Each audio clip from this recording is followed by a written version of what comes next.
Hi, Dave. Some years ago, you related how you responded to your kids asking if Santa is real. I thought it was a wonderful way to tie together the Santa of our objective experience and the Santa of our personal experience. Our grandchildren are getting to that age now, and I told our daughter about how nicely you responded to your children.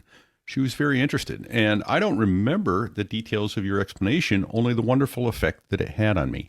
I would appreciate it if you could send me a copy of it.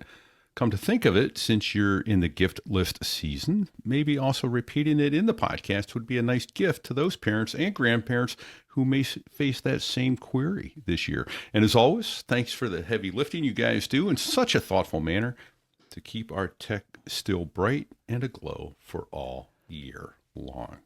Brian. I mean, how can I turn down the request for an encore performance on anything? I'm way too shallow for that. No, yeah, when our kids were in that age range, it just so happened that I was traveling. I was down in Austin in the office that we were just opening up, and I called home for, so this would have been March of some year. I don't know why it came up in March, but it did. And I called home to check in with the family, and as I'm talking to my daughter, who was, I don't know, 10, 11, 12, something, 13 maybe, something like that, she says, hey, by the way, Mama told us, and I said, I don't know, I don't know. And she says, well, she told us about Santa. And I said, well, what did she tell you? And she said, and I had I hadn't prepped on this. This was one of those things where I got lucky in the moment, and because I just started asking questions, and she said, well, she told us that Santa is real. I said, huh, interesting. And my daughter said, well, wait. Do you still believe in Santa?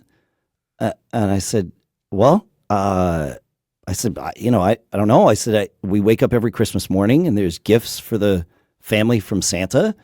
And that's what I know. And she said, so you still believe in Santa? I said, yeah. And that's what happens. And she said, if I don't believe in Santa, does that mean the gifts won't come? And I told her, I said, I've never tried that. I don't. Why would you want to mess with success on this? And she was like, I could hear like the wheels turning in her head, and she's like, dang it, he backed me into a corner here. And I said to her, I said, look, the only thing that changes in this moment, and perhaps this is the part that Brian wanted encored here. The only thing that changes in this moment is that the decision as to whether or not you, speaking to my daughter, whether or not you believe in Santa has shifted from us making that decision on your behalf to you making that decision for yourself. That's the only thing that's happened here. So you get to decide whatever you like.